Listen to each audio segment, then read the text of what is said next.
தொடர் அனைவருக்கும் வணக்கம். இன்னைக்கு நம்ம பேச எடுத்துட்டு இருக்கிற தலைப்பு சீமான்.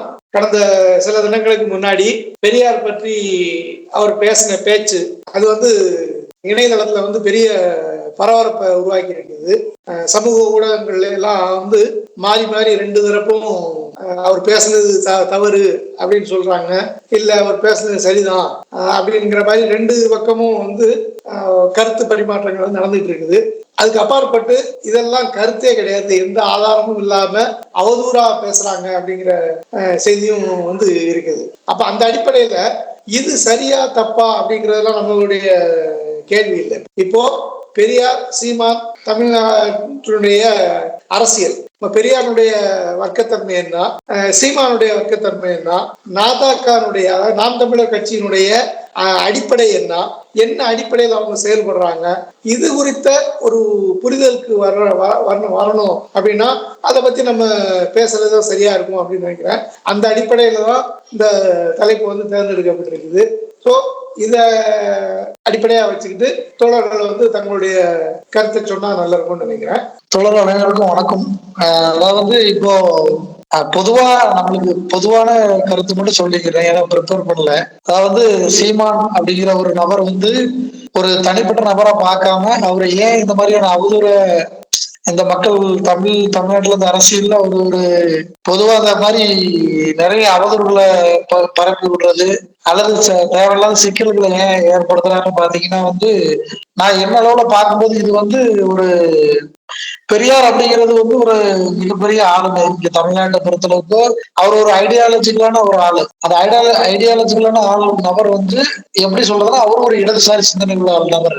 அந்த அடிப்படையில பார்க்கும்போது பெரியார ஏன் இந்த மாதிரி அவதூறு போடக்கூடாது அப்படின்னா, பொதுவா இவருக்குன்னு ஒரு அஜெண்டா கொடுத்திருக்க மாதிரி எனக்கு தென்படுது. அதாவது இந்த வலதுசாரி சிந்தனையில இருந்து பல நபர்களை இந்த மாதிரி இறக்கி விட்டு தமிழ்நாட்டுல வேலை செய்யறாங்க. இப்ப பொதுவா இவர் ஒரு பெரிய ஐக்கானா தெரியுறாரு. இப்போ கொஞ்சம் காலப்போக்கில் அவருடைய முன்பின் பேச்சு முன்ன பின்ன பேசுறது, இதனால அவர் அம்பலப்படுத்த வேண்டிய தேவை இருந்தது. அம்பலப்படுத்திக்கிட்டு இருக்கிறாங்க நிறைய பேரு. அந்த அடிப்படையில பார்க்கும்போது சீமான் அப்படிங்கிறவர் ஒரு தனி நபரா மட்டும் நம்ம பார்க்காம இந்த மாதிரி தமிழகம் முழுக்க நிறைய விதமான சாதி தலைவர்கள், அப்புறம் தமிழ் தேசியங்கிற பெயர்ல நிறைய நபர்கள் இந்த மாதிரியான வேலைகளை செஞ்சுட்டு இருக்கிறாங்க. அப்ப அந்த அடிப்படையில பெரியார் அப்புறம் நிறைய நபர்கள் என்ன பண்றாங்க அப்படின்னா ஒரு அம்பேத்கர் அப்படிங்கிற ஒரு தலைவரை கூட டேமேஜ் பண்ற சூழல்லாம் ஏற்படுது. இது என்ன நடக்குது அப்படின்னா, இங்க ஏதோ ஒரு திட்டம் தீட்டி வேலை செய்யறாங்களோ அப்படின்னு தோணுது. அந்த திட்டம் என்னவா இருக்கும் அப்படின்னா, இங்க ஒரு ஐடியாலஜிகள் இருக்குது. அந்த பொலிட்டிக்கல் ஐடியாலஜியை உடைக்கணும் அப்படிங்கிற நோக்குல நிறைய நபர்கள் வேலை செய்யறாங்க. யாராவது ஒருத்தர் இந்த சனாதனத்தை எதிர்த்தோ அல்லது சாதியம் சார்ந்ததை எதிர்த்தோ பேசுறவங்களுக்கு ஆப்போசிட்டா அதே சாதிகள் இருக்கக்கூடிய நிறைய தலைவர்களும் இங்க இறங்கி வேலை செய்யறாங்க. அதோட பாத்தீங்கன்னா இந்த ஆண்டு பெருமை அந்த மாதிரி எல்லாம் பேசி டைவர்ட் பண்றது, அல்லது தமிழ் தேசியம்ங்கிற பெயர்ல தமிழ் தேசியத்தினுடைய ஐக்கான இருக்கக்கூடிய நிறைய நபர்களை முன்ன காட்டி அதுக்கப்புறம் அவங்கள டேமேஜ் பண்றது, இந்த மாதிரி ஒவ்வொரு நபர்களையும் சிதைச்சு மடைமாட்டி இங்க என்ன திட்டத்தை கொண்டு வராங்க அப்படின்னா, இங்க இருக்கக்கூடிய ஐடியாலஜிகளை உடைக்கிறதுக்கான வேலையை செய்யறாங்களோ அப்படின்னு தான் தோணுது. அந்த அடிப்படையில சீமான் அப்படிங்கிற ஒரு நபரும் இதே வேலையை தான் செய்யறாரு. ஆனா அதே சமயத்துல இவர் இந்த மாதிரியான வேலைகளை செய்யறதுக்கு நிறைய விதமான சப்போர்ட் இருக்கிறதாவும் நம்மளுக்கு தோணுது. எப்படி அப்படின்னா, மீடியாவும் அவருக்கு துணை போற மாதிரியும் தோணுது. அதுக்கப்புறம் பாத்தீங்கன்னா அரசியல் சார்ந்த நிறைய விதமான உதவிகள் அவருக்கு கிடைக்கிற மாதிரியான இது இருக்குது. இதுல என்ன ஒரு முக்கியமான விஷயம் அப்படின்னா, இதுல திமுக கூட சம்பந்தப்பட்டிருக்கும் அப்படிங்கிற மாதிரிதான் நம்மளுக்கு ஒரு சந்தேகமா இருக்குது. நிறைய நபர்கள்ல ஒன்று திரட்டுறதுக்காக திட்டமிட்டு ஓட்டு அரசியல்ல இருக்கக்கூடிய திமுகவும் கூட இந்த வேலையை செய்யலாமோ அப்படிங்கிற ஒரு சந்தேகம் ரொம்ப நாளா இருக்குது. எப்படின்னா, பெரியார் அப்படிங்கிறத டச் பண்ணி பேசும்போது எல்லாரையும் ஒன்று திரட்டி அதை அவர் லாபமா பாக்குறாரோ அப்படிங்கிற மாதிரியும் ஒரு சந்தேகம் இருக்கு. அதே மாதிரி பிஜேபி செயலையும் பயன்படுத்துற மாதிரியான ஒரு சந்தேகமும் நம்மளுக்குள்ள எழுப்புது. வேற ஒண்ணும் இல்லை. இவர் இந்த அவதூறை இப்ப இல்ல, தொடர்ந்து நிறைய நாட்களா பேசிக்கிட்டே இருக்கிறாரு. இவர் பேசக்கூடிய ஒவ்வொரு மேடைகளுக்கும் முன்பின் முரண் இருந்துகிட்டே தான் இருக்குது. ஆனா இந்த இடத்துல நம்ம என்ன யோசிக்க வேண்டியிருக்கு அப்படின்னா, இவர்களுக்கு பின்னாடி கூடக்கூடிய கூட்டத்தரை நம்ம எப்படி பாக்குறது அப்படின்னா, அப்போ நம்ம ஒரு சில சரியான அரசியல் அப்படிங்கறது எடுத்து கொண்டு போலையோ அப்படிங்கிறது தான் நம்மளுக்கு தோணுது. ஏற்கனவே ஒரு தடவை இதை பத்தி பேசியிருக்கிறேன். அதாவது என்னன்னா, பெருவாரியான இளைஞர்கள் வந்து இந்த மாதிரியான ஒரு குறுக்குழு விவாதமோ அல்லது ஒரு கருத்து சொல்றது கூட அந்த அளவுக்கு ஒரு ஐடியா இல்லாம இருக்கிறாங்களோ, அதனாலதான் இந்த மாதிரியான நபர்களால வந்து நடமாட முடியுதா, அல்லது இவங்களுடைய அரசியல் வந்து கேலி கூத்தாவோ அல்லது கேளிக்கைக்குரிய நகைச்சுவைக்குரியதா இல்லாம இதையும் ஒரு சீரியஸா எடுக்கக்கூடிய ஒரு கூட்டம் இருக்குதா அப்படிங்கிற மாதிரியான ஒரு கேள்வி இருக்குதுங்க. அப்போ மக்கள் மத்தியில பெருவாரியான மக்களுடைய அரசியல் படுதல் அப்படிங்கிறது மட்டுப்படுத்துற வேலைக்காக தான் இவர் இந்த வேலையை செய்யறாரா அப்படின்னு தோணுது. அதே சமயத்துல பாத்தீங்கன்னா இவர் வந்து இங்க இருந்துகிட்டு ஈழ அரசியலை பேசி ஈழ அரசியலை சிதைக்கிற வேலையும் செய்யற மாதிரியான சந்தேகம் இருக்கு. இவர் மட்டும் இல்லாம பல பேர் ஈழ அரசியலை வந்து ஒரு பெரிய ஒரு ஜீபூபா கதை மாதிரி சொல்லி பேசுறது, அல்லது இங்குள்ள அரசியல் இருக்கக்கூடிய பெரிய பெரிய முன்னைய தலைவர்களுடைய வரலாற்றை வந்து திருச்சி பேசுற வேலையை செய்யறது. இவர் வந்து நம்ம இடதுசாரியா நின்று எல்லாரும் ஒன்று திரண்டுதான் இவர் மேல வந்து நம்ம ஒரு குற்றச்சாட்டு தான் வைக்க முடியுமே தவிர, அடுத்த கட்ட நகர்வு வந்து நம்ம மக்கள் மத்தியில நம்மளுடைய அரசியல் வந்து அல்லது கருத்து தெளிவு அப்படிங்கிறது மக்கள் மத்தியில இருந்தா இன்னும் கொஞ்சம் நல்லா இருக்கும். அதே நேரத்தில் நம்ம சந்திக்கக்கூடிய நபர்கள்ட்டையும் இந்த மாதிரியான நபரை அம்பலப்படுத்த வேண்டிய அவசியம் இருக்கு. அது வந்து ஒரு எடுத்துக்காட்டோடையோ அல்லது ஒரு வரலாற்றியல் மூலமா ஒரு சில விளக்கங்களோ குறிப்பா நம்ம பேசும்போது இந்த மாதிரியான நபர்களை வந்து ஒதுக்க வேண்டிய தேவை இருக்கு. ஏன்னா வந்து இந்த மாதிரியான நபர்கள் இந்த மாதிரியான வேலையை செய்யும்போது என்ன நடக்குது அப்படின்னா, இங்க வந்து ஏதோ ஒரு தவறான ஒரு அரசியல் வந்து மக்கள் மத்தியில் தொடர்ந்து பேசும்போது இது ஒருவேளை உண்மையா இருக்குமோ, உண்மையா ஆயிருமோ அப்படிங்கிற ஒரு அச்சமும் இருக்குது. ஏன்னா வந்து நிறைய நிறைய முன்னாடி பெரியார் வாழ்ந்த காலத்திலேயே நிறைய தலைவர்கள், அதாவது ஆப்போசிட்ல இருந்து பேசக்கூடிய ஐடியாலஜிகள்ல இருக்கிற நிறைய நபர்கள் வந்து இதே மாதிரியான வேலையை திரும்ப திரும்ப குற்றம் இதே மாதிரியான அவதூறுல அவர் வாழ்ந்த காலத்திலயும் சொல்றாங்க, இப்பவும் சொல்றாங்க. அப்ப எனக்கு என்ன சந்தேகம் இருக்குன்னா, இந்த பெரியாரிசம் அப்படிங்கிற ஒரு இது வந்து திராவிடியன் நாலேஜ்ல இருந்தாலும் இதுவும் ஒரு இடதுசாரி சிந்தனை கொண்டதுதான். பெருவாரியான உழைக்கிற மக்களுக்கான ஒரு ஐடியாலஜி தான். அப்ப இந்த ஐடியாலஜியோட சப்போர்ட் நம்மளுக்கு தேவை அப்படிங்கும் போது நம்மளுடைய சப்போர்ட்டும் அவங்களுக்கு தேவை. அப்ப இந்த ரெண்டையும் இணைச்சு பார்க்கும்போது என்ன நடக்கும் அப்படின்னா, இந்த மாதிரியான நபர்களை வந்து எதிர்த்து நம்ம ஏதாவது ஒரு சின்ன அளவுலயாவது நம்மளுடைய குரல் அப்படிங்கிறது வந்து நம்ம பதிவு செய்ய வேண்டிய ஒரு அவசியம் இருக்குதுன்னு நான் நினைக்கிறேன். எல்லாருக்கும் வணக்கம். இன்னைக்கு சொல்லியிருக்க டாபிக் இதனோட சாராம்சங்கள் ஏற்கனவே நம்ம முந்தைய கலந்துரையாடல்லே பேசியிருக்கோம். இப்போ பெரியார் அப்படிங்கக்கூடிய இவரோட அந்த தலைவரோட வர்க்க நிலைப்பாடு அப்படிங்கக்கூடியது இதுக்கு முந்தைய அளவுல பேசினதுல வந்து அவங்க வந்து அந்த வெள்ளைக்காரங்களோட, அதாவது பிரிட்டிஷர்ஸோட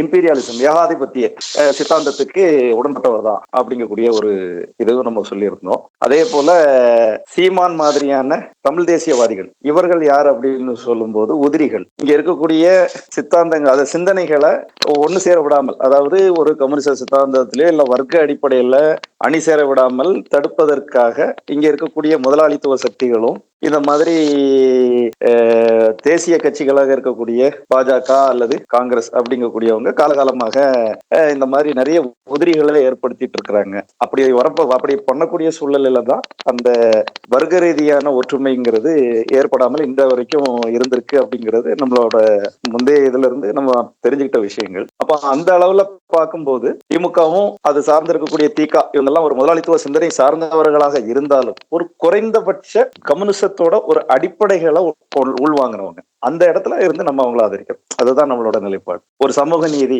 அப்படிங்கக்கூடியது நீங்க வேற எந்த ஒரு இதுலயுமே நம்ம பார்க்க முடியாது. அதை குறைஞ்சபட்சம் பேசுறாங்க, கொள்கை அடிப்படையில கொஞ்சம் முன்னிறுத்தி செய்யறாங்க, அதுல மாற்று கருத்து இல்ல. தொழிலாளர்கள் சார்ந்த சிந்தனை நலன் அப்படின்னு பார்க்கும்போது நம்ம சாம்சங் இப்போ தொழிலாளர்களுக்கு என்ன ட்ரீட்மெண்ட் நடந்தது, எப்படி அவங்கள கையாண்டாங்க, இன்னைக்கு வரைக்கும் அந்த சங்கத்தை பதிய முடியல.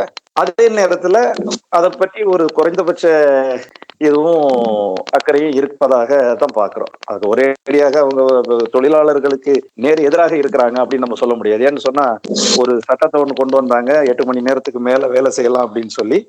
அப்போ ஒரு எதிர்ப்பு கிளம்பிச்சு. அந்த எதிர்ப்புக்கு ஒரு சில அமைப்பு இயக்கமாக இருந்தாலும் கூட ஓரளவுக்கு அந்த வர்க்க வேற்றுமையை குறைக்கும் இது, அதாவது ஆளும் வர்க்கம் இல்ல தொழிலாளர் வர்க்கம் அப்படிங்கக்கூடிய அந்த டிஃபரன்ஸை ஓரளவுக்கு அதை சரி செய்வதற்காக ஏற்படுத்த அதுக்கான குறைஞ்சபட்ச சிந்தனைங்கிறது அவங்க கிட்ட இருக்கு. சீமான் இவங்களை பொறுத்த வரைக்கும் நம்ம பார்த்த அளவுல ஒரு உதிரி. இங்க இருக்கக்கூடிய இளைஞர்கள் இவங்களெல்லாம் மடைமாற்றி வெவ்வேறு சிந்தனைகள், வெவ்வேறு கருத்துகள். இது இப்ப இதே போலதான் விஜயோட வருகையை பற்றி நம்ம பேசும்போது இதைத்தான் சொன்னோம். சீமான், விஜய் இவங்க எல்லாமே இந்த முதலாளித்துவ சக்திய திராவிடம் அப்படிங்கக்கூடிய ஒரு கான்செப்ட, ஏன்னா அந்த திராவிடம்ங்கிறது தான் ஒரு குறைந்தபட்ச சமூக நீதி போன்ற விஷயங்களை முன்வைக்கிறாங்க. அது எப்படி பார்த்தாலும் அது அவங்களுக்கு இங்க கால் ஒன்றதுக்கு ஒரு எதிரான சூழ்நிலையாக இருக்குது. சோ இந்த அடிப்படையில பாக்குறேன். பட் இப்போ இவர் ஏன் இதை பேசுறாரு அப்படிங்கக்கூடியது இது ஒரு யோசிக்க வேண்டிய ஒரு விஷயமா இருக்குது. இப்போ இந்த பெரியாரை பற்றி இவர் பேச வேண்டிய அவசியம் என்ன அப்படிங்கும்போது, நம்ம 2026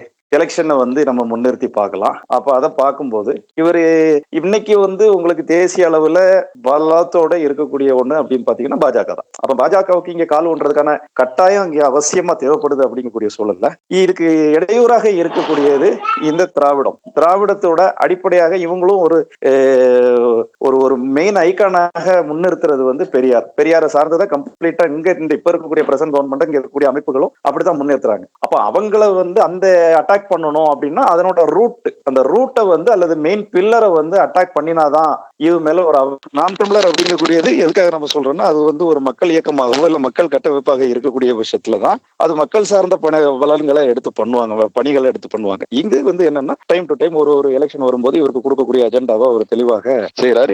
என்னோட பார்வையில 2026 இங்க பாஜகவுக்கு ஏதோ ஒரு வழியில அவர் ஒரு ரூட் போட்டு கொடுக்கறதுக்கான ஒரு அடிப்படையாக முன்னின்று அதை எதிர்க்கணும் அப்படிங்கக்கூடிய ஒரு இலக்குல அவர் செயல்படுறதா தான் பார்க்க வேண்டியதா இருக்கு. தோழர்கள் அனைவருக்கும் வணக்கம். சீமான் அரசியல் அப்படிங்கிற போது நம்ம 2 ஆங்கிள் பார்க்கலாம்னு நினைக்கிறேன். ஒண்ணு இது மாதிரியான ஒரு பிழைப்புவாத ஒரு அரசியல்லே அது ஒரு பரிணாம வளர்ச்சியில ஒரு கலிசலத்தனமான ஒரு அரசியல் பண்ணிட்டு இருக்கிறாங்கன்னு தான் பார்க்க. அவங்களுக்கு எந்த விதமான அவங்க கொள்கையோ இல்ல அவங்க சித்தாந்தமோ தமிழ் தேசியம் பேசுறாங்கன்னா அந்த தமிழ் தேசியத்தை அடைவதற்கான வழிமுறைகள் சொல்லக்கூடியது, அதுல அவங்க பேசக்கூடியது, அவங்க ஆவணத்துல இருக்கக்கூடியது, இது எல்லாமே சுத்தமா ஒரு அறவேக்கட்டுத்தனமான ஒரு இதுதான்.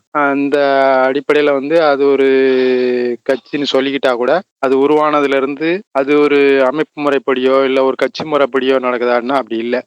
அது எந்த விதமான ஒரு ஜனநாயக கோட்பாடுபடியும் இல்லாம அது உருவானதுல இருந்தே அது ஒரு பாசிச தன்மையோட ஒரு ஜனநாயக விரோதமா தான் அந்த கட்சி அமைப்பே செயல்பட்டு இருக்குது.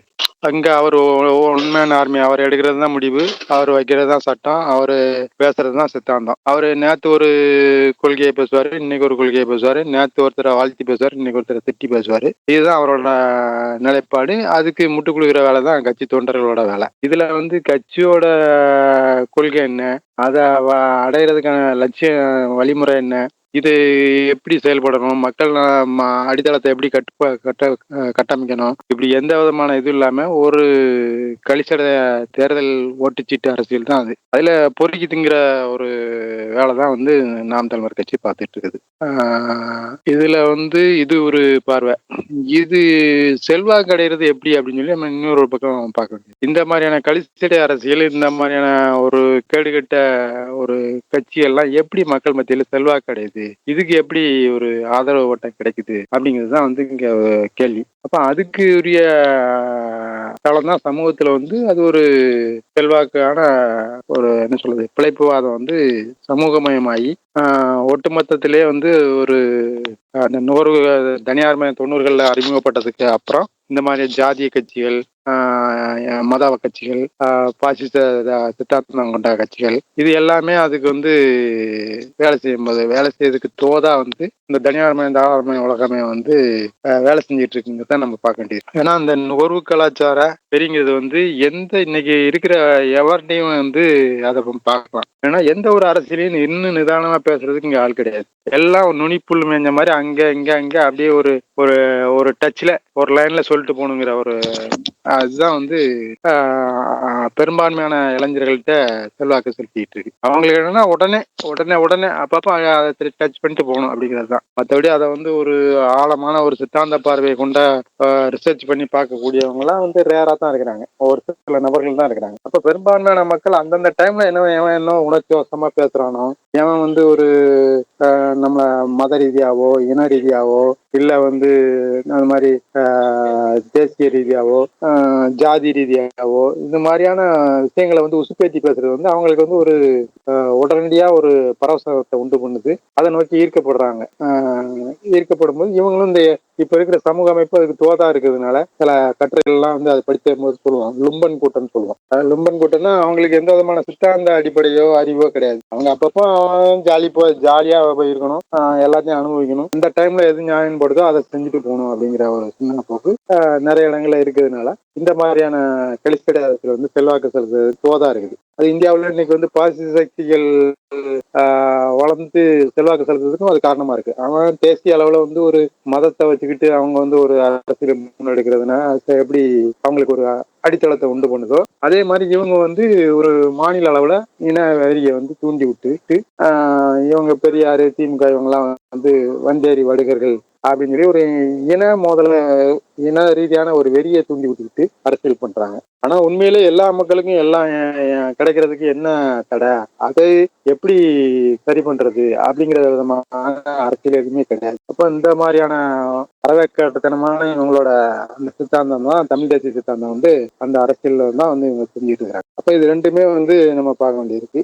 இதுல வந்து கூடுதலா என்னன்னா அதுல குறைஞ்சபட்ச ஒரு நேர்மை கூட இல்லாம ஒரு கட்சி இருக்குன்னா அது இந்த நாம் தமிழர் கட்சி. அவரு கட்சியில நேற்று இப்படி பேசுறாரு இன்னைக்கு இப்படி பேசுறாரு அப்படின்னு சொல்லி கேட்டு அதை உள்ள பேசுறது கூட அலோவ் பண்ண முடியாது. பேசினவனை கேட்கறவனை தூக்கி வெளியே போடுறது, இது மாதிரி இருக்கிறவன் மட்டும் இருங்கிற மாதிரி இருந்துட்டு அதை நியாயப்படுத்தி பேசுறதுக்கும் ஒரு கூட்டம் அவர் கூட ஜால்ரா கூட்டம் இருந்துட்டு இதை வந்து பொது வெளியில வந்து அவர் இல்லாததும் பொல்லாதையும் பேசுறது, நேற்று ஒரு ஸ்டாண்ட் எடுக்கிறது, இன்னைக்கு ஒரு ஸ்டாண்ட் எடுக்கிறது, இதெல்லாம் சந்தி சிரிச்சதுக்கு அப்புறமும் இதுக்கு முட்டு கொடுத்துக்கிட்டு ஒரு கூட்டம் இருக்கு அப்படிங்கிறது வந்து ரொம்ப ஒரு கேவலமான ஒரு சூழ்நிலை தான். அந்த பாசிச சித்தாந்தத்தை கொண்ட பிஜேபியான பங்காளியா தான் இது இந்த பாசிச கட்சியும் இருந்துட்டு இருக்குது. அப்ப அதுக்கு இசைவா வந்து தமிழ்நாட்டுல வந்து செல்வாக்கு செலுத்துறதுக்கு இந்த திராவிட அரசியல் வந்து அதுக்கு இடைஞ்சலா இருக்கு. திராவிட அரசியல் வந்து ஒரு குறிப்பிட்ட காலத்துல தமிழ்நாட்டுல வந்து மற்ற கட்சிகள் வளர விடாம ஒரு செல்வாக்கு செலுத்தி இருக்குது அப்படின்னா அது மக்களுக்கு அது மாதிரியான ஒரு அடித்தளத்தை ஏற்படுத்தி அவங்கள அப்செப்ட் பண்ணி விட்டுருக்கு. அதாவது ஒரு கீழ்நிலையில இருந்து ஒரு ஸ்டெப் மேல ஏற்றி விட்டுருக்குது. அப்போ அதோட அரசியல் தான் வந்து அந்த கட்சிகளுக்கான செல்வாக்கு ஏடிஎம்கே டிஎம்கேக்கு. அப்போ அதை வந்து காலி பண்ணணும் அப்படின்னா அந்த சித்தாந்த ரீதியான எல்லாத்தையும் வந்து புனிதப்படுத்தப்படக்கூடிய எல்லா கேரக்டரையும் வந்து காலி பண்ணணும் அப்படிங்கிற அடிப்படையில தான் இவங்க செயல்படுறாங்க. அது பிஜேபியோட அஜெண்டா அதுதான் அப்படின்னா அதுக்கு தோதா தான் வந்து இவங்களும் செயல்படுறாங்க அப்படின்னு தான் பார்க்க வேண்டியிருக்கு. சில நேரங்களில் நாங்கள் பிஜேபிக்கு மாற்று எதிர்ன்னு சொல்லி இவங்க காமிச்சிட்டா கூட மொத்தத்துல திராவிட அரசியல வந்து தமிழ்நாட்டுல காலி பண்ணணுங்கிறதா இவங்கள வந்து மெயின் அஜெண்டாவா இருக்கு அப்படிங்கிறத நம்ம பார்க்க வேண்டியிருக்கு. இப்போ நாம் தமிழரை பொறுத்த வரைக்கும் நான் அந்த ரெண்டு ஆஸ்பெக்ட்ல தான் பாக்குறேன். ஏன்னா ஒண்ணு அது ஒரு கலிசட கட்சி, ஓட்டு சீட்டு பிறக்கிறதுல கூட ஒரு குறைஞ்சபட்ச மக்களை வந்து ரொம்ப முட்டாள்தனமா ட்ரீட் பண்ணக்கூடிய, நேற்று இப்படி பேசியிருக்கோம் இன்னைக்கு இப்படி பேசுறோமா மக்களை என்ன நினைப்பாங்க அப்படிங்கிற ஒரு குறைந்தபட்ச நாணயம் கூட இல்லாம வெட்டி வாய்ச்சாவடால் அடைச்சிட்டு வந்து போகக்கூடிய, எதை பேசினாலும் இந்த மக்களை ஏற்றுக்கிட்டு 4 பேர் நம்ம பின்னாடி வருவான் அப்படிங்கிற ஒரு மக்களை பத்தி கேவலமா நினைக்கக்கூடிய ஒரு கட்சி தான் அந்த கட்சி. அப்போ அந்த மாதிரியான ஒரு பிழைப்புவாதத்திலே ஊறி போன ஒரு கேடுகட்ட கட்சி. இன்னொரு பக்கம் இதுக்கு செல்வாக்கு செலுத்துறதுக்கு அதுக்கான பேஸ்மெண்ட் இங்க சமூகத்திலையும் சமூக நிலைமையும் அப்படி இருக்கு. எல்லாமே பிழைப்புவாதத்துல ஊறி போய் சீரழிஞ்சு போய் இருக்குது. அப்போ நம்ம பிரச்சனைக்கு என்ன காரணம் தேடாம ஒரு சித்தாந்த ரீதியான எதுவுமே வந்து பரிசீலிக்காம ஒரு பிழைப்புவாதத்திலே சமூகம் எல்லாம் ஊறி போயிருக்கிறதுனால அந்தந்த நேரத்துக்கான நியாயத்தை தேடிக்கிட்டு அப்படியே ஒரு போகக்கூடிய சூழல் தான் இருக்கு. இன்னைக்கு திராவிட பாரம்பரியத்துல வந்து அதிமுகன்னு சொல்லக்கூடிய கட்சிகள்லயே வந்து பாத்துட்டோம்னா இன்னைக்கு அதோட தலைமையா இருக்கக்கூடிய எடப்பாடி பழனிசாமி என்ன சொல்றாரு, திராவிடம்னா எனக்கு என்னன்னு தெரியாது, பெரியார் குறித்து அப்படி பேசினா அதை பத்தி எனக்கு ஒண்ணும் தெரியாது அப்படின்னு சொல்லக்கூடிய ஆள் தான் அதோட தலைமையிலே இருக்கிறாங்க. இந்த மாதிரி நிலைமை பிழைப்புவாதம் இன்னைக்கு அந்த அளவுக்கு சீரழிஞ்சு போயிடுச்சு. அந்த மாதிரி நிலைமை இங்க சமூகத்துல இருக்கிறதுனாலதான் இந்த மாதிரி ஆட்களை வந்து உருவாக்க முடியுது. இந்த மாதிரியான ஒரு கேடுகட்ட பிழைப்புவாத கட்சி எல்லாம் வந்து அடுத்தடுத்து விஜய் வராரு, இப்படி எந்த விதமான சித்தாந்தமும் இல்லாம ஒரு அடிப்படை கொள்கையும் இல்லாம இஷ்டத்துக்கு கட்சி ஆரம்பிச்சுட்டு அதுக்கு ஒரு கூட்டம் கோஷம் போட்டுக்கிட்டு இப்படி போகக்கூடிய சூழ்நிலைகள் வந்து அடுத்தடுத்து தொடர்ச்சியா உருவாகிட்டு இருக்குது. இது சீரழிவான அந்த சமூக நிலைமையோட ஒரு வெளிப்பாடுன்னு தான் நான் பாக்குறேன். இந்த ரெண்டு விதத்துல பார்க்கணும். அனைவருக்கும் வணக்கம் தோழர். நேரடியாக சப்ஜெக்ட் வரும் தோழர். இது வந்து ரொம்ப சிம்பிள் தான் தோழர். வந்து நம்ம இந்த விஷயத்தை வந்து குழப்பிக்க வேண்டாம்னு நினைக்கிறேன்னா, ஏன்னா ரெண்டு கருத்து தான் சமூகத்துல வந்து. ஒண்ணு நீங்க வர்க்கமா பிரிச்சு பாத்துக்கலாம். ஒண்ணு சீமான் பேசியது அப்படிங்கிறது ஆளும் வர்க்கத்துக்கு சார்பானது, அல்லது பாட்டாளி ஒண்ணு ஆளுவருக்கு கருத்தா இருக்கணும் அல்லது பாட்டாளி கருத்தா இருக்கணும். ஸோ சீமானுடைய கருத்து வந்து ஆளுவர்க்கத்தை பாதுகாக்கக்கூடிய கருத்து, அவ்வளவுதான். நிலவுகின்ற சமூக அமைப்புல முதலாளிகள் வந்து எப்பவுமே வந்து மக்கள் சிந்திக்க விடாம இருக்கிறதுக்கு எப்படி வந்து போதை வஸ்துக்களை பயன்படுத்துறாங்களோ, எப்படி ஆன்மீகத்தை பயன்படுத்துறாங்களோ, அதே மாதிரி அரசியலையும் அவனுக்கு ஒரு பிரிவு இருக்கு. எப்படி அரசியலை பயன்படுத்தணும். உதாரணத்துக்கு இந்தியாவுடைய உளவு அமைப்பு ரா இருக்கு பாத்தீங்களா, அதோடைய கட்டுப்பாட்டுக்குள்ள அது எல்லாமே வரும். அதாவது ஒரு இது வந்து ஒரு ப்ரோக்ராம். இது வந்து இந்த மாதிரி அடையாள அரசியலை வந்து ஊக்கப்படுத்தி ஒவ்வொரு ஸ்டேட்லயும் பாத்தீங்கன்னா மெயினா 2 கட்சிகள் இருக்கும், பிரதானமா 2 கட்சி இருக்கும். தமிழ்நாட்டில் ஒரு 2 கட்சி இருக்கும் வச்சுக்கலாம், ஏடிஎம்கே டிஎம்கே. இந்த 2 கட்சிக்கு ஒன்னு ஏடிஎம்கே வந்து இப்போ வந்து சப்ஜெக்ட்ல இல்ல, இப்போ வந்து டிஎம்கே இருக்கு. அடுத்து 2வது இடத்துக்கு வர்றதுக்கு ஒரு போட்டி இருக்கு. இப்போ வந்து இங்க உள்ள அடையாள அரசியல் ஒரு போட்டி இருக்கு. இந்த இடத்துல வந்து புதுசா விஜய் வந்திருக்காப்ல, அது ஒரு பக்கம் இருக்கட்டும். சீமானுடைய வேலை என்ன அப்படின்னா, ரீசெண்டா நீங்க பாத்தீங்க அப்படின்னா தமிழ்நாட்டுல வந்து டங்ஸ்டனுக்கு அப்புறம் இப்போ அதானி கூட ரீசெண்டா ஒரு பிளானோட தான் தமிழ்நாட்டுக்கு வந்துட்டு போனாப்புல. இந்த டங்ஸ்டன் விஷயம் வந்து அதானினா அதனுடைய பியோட வந்திருக்கலாம், நேரடியாக வரலன்னா கூட. ஸோ ஏகாதிபத்தியங்கள் வந்து என்ன செய்யும் அப்படின்னா, இந்த மாதிரி ஒரு நாட்டுல போய் சுரண்டலை மேற்கொள்ளும் போது அந்த நாடுகள்ல வந்து மூலதனத்தை போட்டு அங்குள்ள அதிகமா சுரண்டும் பொழுது மக்கள்கிட்ட வந்து கிளர்ச்சி ஏற்படக்கூடாம பாத்துக்கும். இதுக்கு மெயின் காரணம் மெயினா அதை எப்படி கொண்டு போகும் அப்படின்னா, அங்க உள்ள ஸ்டேட் அரசியலை வந்து என்ன செய்யும் அப்படின்னா அடையாள அரசியல் மேம்படுத்தி இந்த மாதிரி சின்ன சின்ன கோமாளித்தனமான அந்த சீமான் மாதிரி கோமாளி நிறைய இருக்காங்க, இவங்களை வச்சு என்ன செய்யும் அப்படின்னா பிளே பண்ணுவாங்க. பிளே பண்ணிட்டு பிரதானமான விஷயம் என்ன அப்படின்னா, மக்களுக்கு வந்து சிந்திக்க கூடாது, மக்கள் வந்து கம்யூனிச கருத்து ஒரு முற்போக்கான கருத்துக்குள்ள பேரக்கூடாது. திமுகவுடைய அதாவது திராவிடம் அப்படிங்கிற ஒரு சப்ஜெக்டுக்குள்ள இருக்கிறது வந்து முதலாளி ஒரு பெரிய பிரச்சனை கிடையாது. ஏன்னா திராவிடமும் முதலாளித்துவத்தோட ஏகாதிபத்தியம் சேவை செய்யக்கூடிய ஒரு தத்துவம் தான்.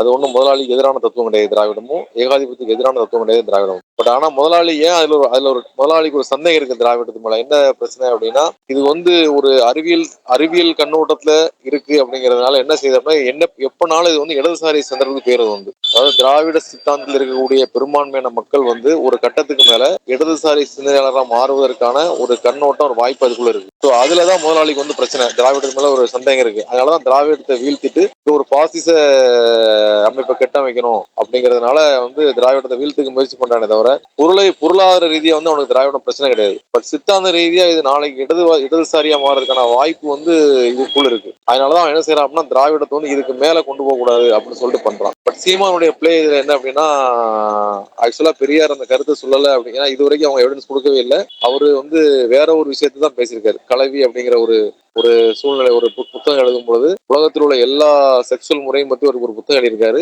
அதுல வந்து இந்த வேர்டிங்ஸ் அவர் பயன்படுத்தவே இல்லை, வேற ஒரு வேர்டிங்ஸ் தான் பயன்படுத்திருக்காரு. சந்தர்ப்ப சூழ்நிலை காரணமா நம்ம வந்து இருந்துக்கலாம் அப்படின்னு. ஸோ இது வந்து சீமானுக்கும் தெரியும், அவர் சொல்லல நேரடி அப்படிங்கிறது சீமானுக்கும் தெரியும். சப்ஜெக்ட் வந்து பெரியார் சொன்னாரா சொல்லலையா அப்படிங்கிறதுலாம் கிடையாது. மக்கள்கிட்ட வந்து குழப்பத்தை ஏற்படுத்தணும். வர்க்க ரீதியா மக்கள் யாருக்கு ஏகப்பட்ட பிரச்சனைகள் இருக்கு. இப்போ வந்து இப்போ ஜிஎஸ்டியில பாத்தீங்க அப்படின்னா ரீசெண்டா தமிழ்நாடு ஒதுக்கிய தொகையும் பார்த்தீங்கன்னா ரொம்ப கம்மி.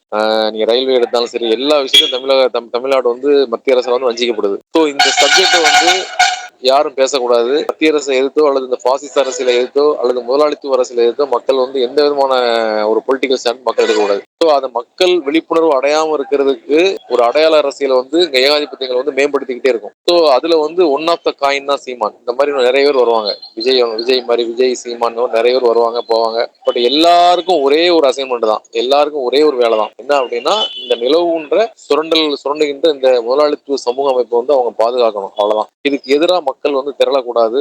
அப்படி மக்களை திரட்டுறதுக்கான எந்த ஒரு இடதுசாரி கருத்துக்களும் வந்து வளர்ந்துடக்கூடாது. ஸோ அதுதான் இங்க வந்து எம்எல் குழுக்கள் வந்து ஒரு மற்ற ஸ்டேட்டை கம்பேர் பண்ணும்போது தமிழ்நாட்டில் வந்து எம்எல் குழுக்கள் கூட ஒரு முற்போக்கா ரொம்ப டெவலப் ஆகி வந்த ஒரு இடம் தான் அது வந்தது. ஊபி அங்கெல்லாம் பாத்தீங்க அப்படின்னா மாவோயிஸ்ட்கள் இருக்கிற மாதிரி இங்க வந்து அதை விட கொஞ்சம் அட்வான்ஸா மக்கள் வந்து அடுத்த இடத்துக்கு போனாங்க மார்க்சிய அரசியல்ல வந்து. ஸோ அதனால தமிழ்நாட்டில் வந்து அவனுக்கு ஒரு பயம் இருக்கு. ஸோ இது வந்து இதுக்கு அடுத்த கட்டமா பேரக்கூடாது.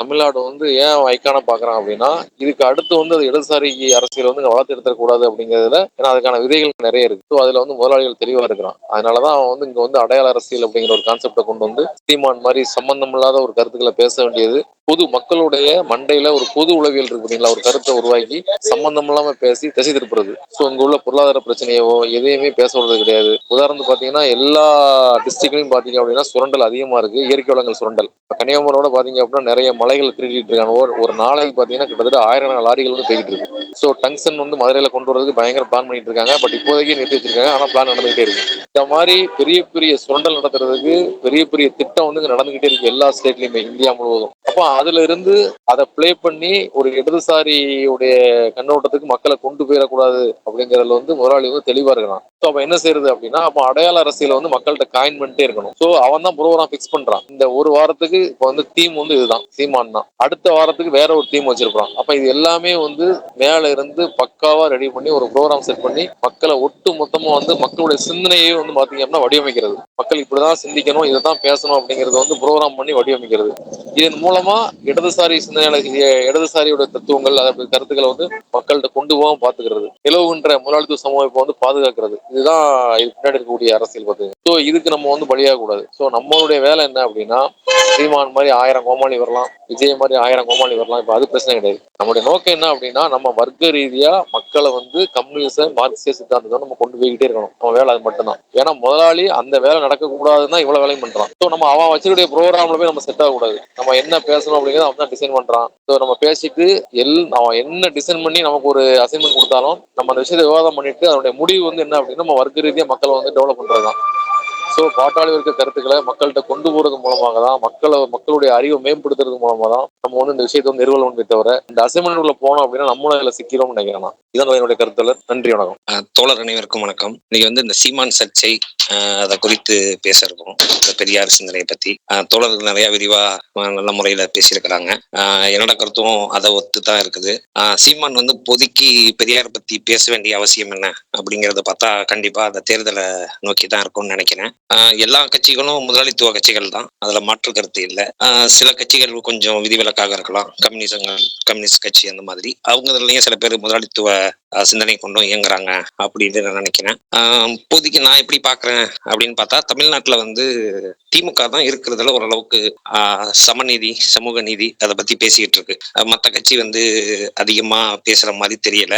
இது கொஞ்சம் பெஸ்டா இருக்குது அப்படின்னு வச்சுக்கலாம். ஆனா திமுகவை குறித்து நம்மளுக்கு விமர்சனம் இருக்குதா அப்படின்னு பார்த்தா கண்டிப்பா இருக்கு. ஆனா நம்ம இந்த இடத்துல இதெல்லாம் பேசாம எது வளர்ச்சிக்கு வந்து இட்டு செல்லுது அப்படிங்கிற இதுல தான் நம்ம வந்து திமுகவுக்கு கூட்டணி வச்சு ஓட்டளிக்கிறோம். இப்போதைக்கு வந்து தமிழ்நாட்டுல புது புது கட்சிகள், விஜய் வந்திருக்கிறாரு, சீமான் பேசுறாரு, சீமான் வந்து தமிழ் தேசியத்தை பத்தி பேசிட்டு இருக்கிறாரு. அதே நேரம் வந்து 26ல பாஜக வந்து தமிழ்நாட்டுல காலுண்டணும் அப்படின்னு சொல்லிட்டு ரொம்ப வேகமா வேலை செய்யுது. அதுக்கு வந்து சீமான் வந்து இந்த ஓட்டை பிரிக்கிறது அந்த மாதிரி வேலையில செஞ்சு திமுகவை பலம் இழக்க செய்யணும் அப்படிங்கிற மாதிரி தான் பண்றாரு அப்படின்னு நான் நினைக்கிறேன். ஆனா இப்போதைக்கு இது தேவையில்லாத வேலை.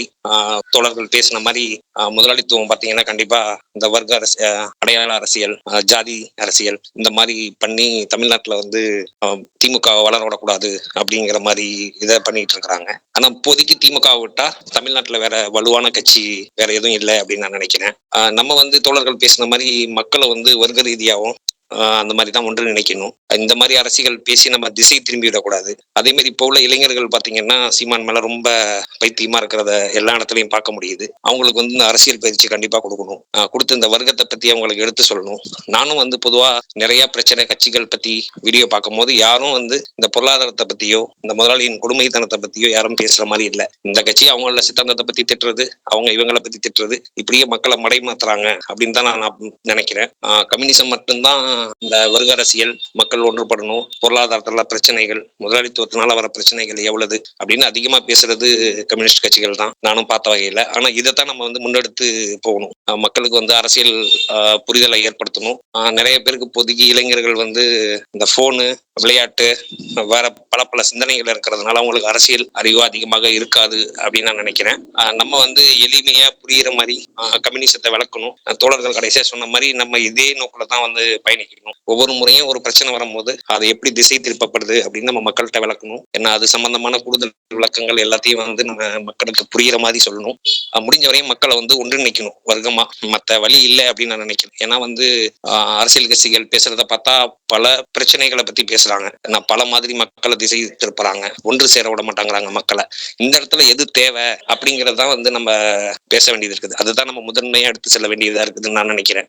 பெரும்பாலும் பாத்தீங்கன்னா எல்லா கட்சிகளும் வந்து மதத்தை பத்தியோ ஜாதியை பத்தியோ அடையாள அரசியல் அதை பத்தியே பேசிக்கிட்டே இருக்காங்க. அதனால மக்களுக்கு என்ன பயன், எந்த அளவுக்கு பலன் அப்படிங்கிறது வந்து ஒன்றும் தெரியல. அது எப்படின்னா மக்களை வந்து பிளவுபடுத்தி அவங்களுக்குள்ள பிரச்சனையை ஏற்படுத்துற மாதிரி உள்ள விஷயங்களா தான் இருந்துகிட்டு இருக்கு. ஏன்னா அதை விட்டுட்டு பொதுவா பொதுவான பிரச்சனை எது அப்படிங்கிறத நம்ம முன்னெடுக்கணும். அதே மாதிரி இருக்கிற பிரச்சனையில எது முதன்மையான பிரச்சனையோ, நம்ம அன்னைக்கு முன்னாடி பேசின மாதிரி, தோழர்கள் பேசின மாதிரி, எது முதன்மையான பிரச்சனையோ அதுக்கு தான் நம்ம முக்கியம் கொடுத்து மக்கள்கிட்ட எடுத்து செல்லணும் அப்படின்னு நான் நினைக்கிறேன். இதுதான் தோழரோட கருத்து. நன்றி தோழர். சீமா பெரியார் குறித்து கடுமையான அவதூறுகளை முன் வச்சிருக்கிறேன். திடீர்னு இப்போ முன் வைக்கிறதா அப்படின்னா அப்படி கிடையாது. முன்னாடியில இருந்தே அவரு இந்த மாதிரி கடுமையான விமர்சனங்களை வைக்கிறதும், அதுக்கப்புறம் பெரியார் எங்களுக்கு வழிகாட்டி, அவர் தலைவராக முடியாது ஆனாலும் எங்களுக்கு வழிகாட்டி அப்படின்னு சொல்றதும், இது தொடர்ச்சியா நடந்துகிட்டே இருக்கிறது தான். சீமானுடைய பேச்சு அப்படிங்கறத பெருசா யாரும் பொருட்படுத்துறது இல்லை. சீமானை பார்த்து அவருக்கு பின்னாடி போகிற சின்ன வயசு விடலை பசங்க அப்படின்னு அவங்க மட்டும்தான் அதை பெருசா எடுத்துக்கிறாங்களே தவிர, மற்றபடி பெரிய அளவுல சீமானை யாரும் பொருட்டா எடுத்துக்கிறது இல்லை அப்படின்னு தான் நான் நினைக்கிறேன். ஆனா நம்ம பார்க்க வேண்டியது என்ன அப்படின்னா, இதுல ஏன் இவரு திடீர்னு இந்த மாதிரி பேசுறாரு, இவ்வளவு தீவிரமா பேச வேண்டிய தேவை என்ன அப்படிங்கிறது இந்த நிகழக்கூடிய இந்த பிரச்சனையுடைய ஒரு பகுதி தான். இப்ப தோழர்கள் குறிப்பிட்ட மாதிரி இன்னொரு பகுதி இருக்குது. என்ன அப்படின்னா, ஏகப்பட்ட பிரச்சனைகள் இங்க இருக்குது. கனிம வளங்கள் குறித்த பிரச்சனை இருக்குது, நிதியை ஒழுங்கா கொடுக்கல அப்படிங்கிற மாதிரி பிரச்சனை இருக்குது. இந்த மாதிரி பாலியல் ரீதியான சிக்கல்கள் தொடர்ச்சியா வந்துகிட்டே இருக்குது. இந்த மாதிரி பல பிரச்சனைகள் இங்க இருக்குது. அப்ப பேச வேண்டிய இந்த பிரச்சனையை தவிர்த்துட்டு இருக்கிற பிரச்சனைகளை மடை மாத்துறதுக்கான உத்தி அப்படிங்கிற மாதிரியான ஒரு கருத்து இருக்குது. இப்படி பலவிதமான விஷயங்களை முன் வச்சுட்டு இது இப்படித்தான் அப்படிங்கிற மாதிரி. அடுத்து இந்த தேர்தல் கண்ணோட்டம், பாஜகவுக்கான ஒரு பாதையை செட் பண்ணி கொடுக்கறது தான் சீமானோட வேலை, அப்ப அதைத்தான் அவர் பண்றாரு அப்படிங்கிற மாதிரியான ஒரு பார்வை இருக்குது. இப்படி பல விதமான பார்வைகள் இங்க இருக்குது. ஆனா அதுக்கு அடுத்து நம்ம வந்தடைய வேண்டிய இடம் என்ன அப்படின்னா, இதெல்லாம் மடை மாத்திர உத்தி, இது நேர்மையான அரசியல் இல்லை. அப்ப நம்ம வர்க்க அரசியலை தான் பேசணும், முதன்மையான பிரச்சனை எதுவோ அதைத்தான் பேசணும். அப்ப இதெல்லாம் திசை திருப்புதலுக்கு ஆட்பட்டு அதையே நம்ம பேசாம அதுல இருந்து அப்பாற்பட்டு மக்களுக்கான தேவையை குறித்து, மக்களுக்கு அவசியமான சிக்கல்கள் குறித்து அது குறித்து பேசணும், அதுதான் சரியானது அப்படிங்கிற மாதிரியான கண்ணோட்டமும் இருக்கு. அப்போ இந்த மாதிரி பலவிதமான கண்ணோட்டங்கள் இந்த பிரச்சனையை ஒட்டி இருக்கு. இப்ப இதுல நம்ம தோழர்கள் அப்படின்னு சொல்லி எடுத்துக்கிட்டோம் அப்படின்னா, எல்லாரும் இந்த கடைசி விஷயங்களை முக்கியத்துவம் கொடுக்குறாங்க. அதாவது மடை மாத்திர உத்தி, அதுல எல்லாம் நம்ம கவனம் செலுத்தாம வர்க்க அரசியல பேசணும், மக்களுக்கு தேவையான விஷயங்களை பேசணும் அப்படிங்கிற கருத்துல நிக்கிறாங்க. தோழர்கள் இப்படி சொல்லும் போது எனக்கு ஒரு விஷயம் ஞாபகம் வந்தது. என்னன்னா, கொஞ்ச காலத்துக்கு முன்னாடி மக்கள்கிட்ட ஒரு கருத்து இருந்தது. கொஞ்ச காலம்னா ஒரு 10-20 வருஷங்களை சொல்றேன். அப்போ பொதுவான மக்கள் என்ன சொல்லுவாங்க அப்படின்னா, கம்யூனிஸ்ட் கட்சியில இருந்து ஒரு கூட்டம் போடுறாங்க அப்படின்னா உடனே மக்கள் என்ன சொல்லுவாங்கன்னா, அவங்க என்ன திடீர்னு ரஷ்யாவை பாருப்பாங்க, சீனாவை பாருப்பாங்க, பொருளாதாரம் அப்படி இருக்குதும்பாங்க, வீழ்ச்சி அடைஞ்சிருச்சும்பாங்க, மந்த நிலை அப்படிம்பாங்க, தேக்க நிலை அப்படிம்பாங்க, என்ன பேசுறாங்கன்னே புரியாது அப்படிங்கிற மாதிரி, அதுல என்னத்த அவங்களை சொல்றது போய் கேட்கறது அப்படிங்கிற மாதிரி ஒரு கருத்து வரும். இந்த மாதிரியான கருத்தை நான் நிறைய இடங்கள்ல கேட்டிருக்கேன். அப்போ இதுக்கு நம்ம என்ன தீர்வு வச்சிருக்கிறோம்? அதாவது வர்க்க அரசியல் மட்டும்தான் பேசணும், மக்களுக்கானதை மட்டும்தான் பேசணும் அப்படிங்கிறது ஒரு விதத்துல சரிதான், அதுல மாற்று கருத்து ஒண்ணு இல்லை. ஆனா இப்படி நம்ம பேசணும் அப்படின்னா அத மக்கள் இப்படி புரிஞ்சுக்கிட்டாங்க. அவங்க தனியா மக்கள் என்ன பேச்சு இருக்குதோ அதை விட்டுட்டு தனியா வேற ஒண்ணு பேசுவாங்க, அத நம்ம கவனிக்க முடியாது அப்படிங்கிற மாதிரியான கருத்து அதே மக்கள்கிட்ட இருந்து வருது. இதையும் சேர்த்து நம்ம பரிசீலிக்கணும் அப்படின்னு நினைக்கிறேன். இது ஒரு பக்கம். இன்னொரு பக்கம் என்ன அப்படின்னா, இங்க இருக்கிற தமிழகத்தில் இருக்கிற அரசியல் கட்சிகளுடைய தனித்தனியான இருப்பு, பல சித்தாந்தங்கள் இருக்குது. கம்யூனிஸ்ட் சித்தாந்தங்கள் இருக்குது, முதலாளித்துவ சித்தாந்தம் இருக்குது, அடையாள அரசியல்னு சொல்றோம். பெரியார் அப்படின்னா பெரியார் ஒரு தத்துவ வழியை உருவாக்கி இருக்கிறாரு. பிற கட்சிகள் வேற மாதிரியான ஒரு கண்ணோட்டத்துல அவங்க ஒரு நடைமுறைய செயல் திட்டத்தை உருவாக்கி இருக்கிறாங்க. அப்ப இது குறித்து தான் வந்து நம்ம பேச வேண்டியது. அப்ப இதை புரிஞ்சுக்கிடணும் அப்படின்னா அதையும் வந்து நம்ம விட்டுட்டு போக முடியாது. அப்போ இது எல்லாத்தையும் சேர்த்து நம்ம பார்க்கணும் அப்படின்னா அப்ப இப்ப நடந்துகிட்டு இருக்கிற இது போன்ற நிகழ்வுகளை நம்ம எப்படி சரியா புரிஞ்சுக்கிறது அப்படிங்கிறது நமக்கு முன்னாடி இருக்கிற கேள்வியா இருக்கு. முதல் விஷயம், இந்த மாதிரியான ஒரு அவதூறு இது ஏன் மக்கள்கிட்ட இவ்வளவு கவனம் பெறுது அப்படிங்கிறது முதல் கேள்வி. இதை வந்து அவதூறு அப்படின்னு சொல்லணும். ஏன் அப்படின்னா இதுக்கு ஏதாவது சான்று இருக்குதா அப்படின்னா ஒரு சான்றும் கிடையாது. நான் எது வேணாலும் சொல்லுவேன், அதை நிரூபிக்கணும் அப்படிங்கிற அவசியம் எனக்கு இல்லை. முடிஞ்சா அது இல்லைன்னு சொல்லி நீ நிரூபி, இப்படி உள்ள வாதம் இருக்கு இல்லையா, இது வந்து ஏன் மக்கள்கிட்ட எடுபடுது அப்படிங்கிறது ஒரு கேள்வி. அப்ப ஏன் அப்படின்னா பொதுவாகவே இங்க மக்கள் எப்படி இருக்கிறாங்க அப்படின்னா எது பெரும்பான்மை கருத்தோ அதை ஒட்டி தான் எல்லாரும் சிந்திக்கிறதுக்கு வந்து பழகி இருக்கிறாங்க. அப்போ மக்கள் மத்தியில இப்ப பெரும்பான்மை கருத்து அப்படின்னு என்ன இருக்குது அப்படின்னா பொதுவா அரசுக்கு எதிராக நம்ம பேச முடியாது, ஆளுங்கட்சி அதுக்கு எதிராக பேச முடியாது. இப்போ இந்த மாதிரியான சிக்கல்கள் இருக்குது. அப்ப இந்த சிக்கலை வந்து நேரடியா வெளிப்படையா டப்புனு எப்படி போட்டு உடைக்கிறது மாதிரி நம்ம பேச முடியாது, அதை சுத்தி வளைச்சுதான் பேசணும். இப்படியான தன்மை வந்து பொதுப்பத்தியா வந்து இருக்குது. அப்போ இதுக்கு எதிராக தடாலடியா யாராவது பேசும்போது உடனே அவங்க வந்து கவனம் பெற தொடங்குறாங்க. இது ஒரு கிட்டத்தட்ட ஒரு உளவியல் உத்தி மாதிரி. இது அப்படி இன்னொரு பக்கம் பார்த்தோம் அப்படின்னா இது ஏன் மக்கள் மத்தியில இவ்வளவு செல்வாக்கு செலுத்துது அப்படின்னா முதன்மையான காரணம் அப்படிங்கிறது வந்து ஊடகங்கள் தான். இப்போ இப்படி எடுத்துக்கிடுவோம், இது எந்த ஆதாரமும் இல்லாத ஒரு சீமாட்டே வந்து இதுக்கு ஆதாரம் என்ன அப்படின்னு சொல்லி கேட்கும்போது நீங்க பெரியாருடைய எழுத்தெல்லாம் அரசுடைமை ஆக்குங்க, அதுக்கப்புறம் நான் ஆதாரம் காட்டுறேன் அப்படின்னு சொல்லி சொல்றாங்க. ஆனா பெரியாருடைய எழுத்துக்கள்லாம் வந்து அரசுடைமை ஆக்கப்படாம இருக்குதா அப்படின்னா அப்படி இல்லை. அரசுடைமை அப்படின்னு சொல்லி அறிவிக்கலையே தவிர மற்றபடி பெரியாருடைய எழுத்துக்களை யாரும் எப்பவும் எடுத்து பயன்படுத்தலாம், அச்சிட்டு விற்கலாம் அப்படிங்கிறதுக்கு வந்து தாராள அனுமதி வந்து இங்க இருக்குது. அது குறித்து ஒரு தீர்ப்பே வந்து வந்திருக்குது. பெரியார் வந்து யாருக்கும் தனிப்பட்ட முறையில சொந்தமானவர் இல்ல, யாரு வேணாலும் பெரியாருடைய எழுத்துக்களை பேச்சுக்களை பயன்படுத்தலாம் அப்படிங்கிறதுக்கு ஒரு தீர்ப்பே வந்து இருக்கு. ஆனா ஊடகம் இதை அப்படியே பாக்குதா? சீமான் அப்படி சொல்றாரு, நீங்க அரசுடைமை ஆக்குங்க, அதுக்கப்புறம் நான் ஆதாரம் காமிக்கிறேன் அப்படின்னு சொல்றாரு. அப்போ எந்த ஊடகத்தில் உள்ள ஒரு நபராவது இல்லைங்க ஏற்கனவே அது கிட்டத்தட்ட அரசுடைமை ஆக்கப்பட்டு இருக்குது, யார் வேணாலும் எடுத்து பயன்படுத்தலாம் அப்படின்னு சொல்லி தீர்ப்பே இருக்குது, ஆதாரம் காக்குறதுல என்ன உங்களுக்கு பிரச்சனை அப்படின்னு சொல்லி கேட்கலாம். அப்படி யாருமே கேட்கல.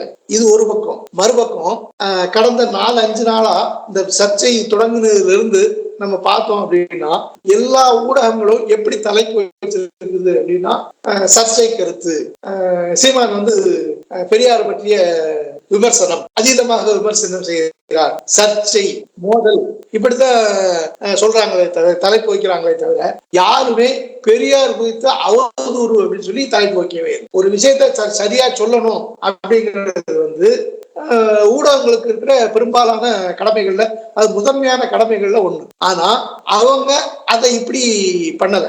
அதுக்கு மாறா எப்படி பண்றாங்க அப்படின்னா அவங்களே கூப்பிட்டு இதுக்கான மேடையை வந்து அமைச்சு கொடுக்குறாங்க. எடுத்துக்காட்டுக்கு இப்படி பார்ப்போம், கடந்த 2-3 நாட்களா டிவில வந்து டிபேட் நடக்குது, அதாவது விவாதங்கள், இது குறித்த விவாதங்கள். அப்போ எப்படி இருக்குதுன்னா நாம் தமிழர் கட்சியில இருந்து ஒரு ஆளை கூப்பிடுறாங்க, பாஜகவுல இருந்து ஒரு ஆளை கூப்பிடுறாங்க, அதுக்கு வெளியில வேற யாராவது ஒரு ஆளை வந்து கூப்பிட்டு வச்சுக்கிட்டு அவர் பேசுறதெல்லாம் அப்படி வந்து அனுமதிக்கிறாங்க. அப்ப இது என்னன்னா கிட்டத்தட்ட இந்த மாதிரியான கருத்துகளுக்கு மேடை அமைச்சு கொடுக்கறது மாதிரியான ஒரு விஷயமா வந்து எல்லா டிவி டிபேட்டும் வந்து இருக்குது. இது எங்க இருந்து தொடங்குது அப்படின்னா கிட்டத்தட்ட நம்ம கடந்த 10 வருஷத்துக்கு முன்னாடி பார்க்கலாம். அதாவது மன்மோகன் சிங் அவரு பிரதமரா இருக்கும்போது கடைசி காலம் வரைக்கும் பத்திரிகைகள் வந்து மிக தீவிரமா அவருடைய நடவடிக்கைகளை வந்து எதிர்த்து எழுதியிருக்கிறாங்க. அவரு பேட்டி அளிக்கிறாரு, ஊடகங்களை சந்திக்கிறாரு அப்படின்னா பலரும் எதிர்கேள்வி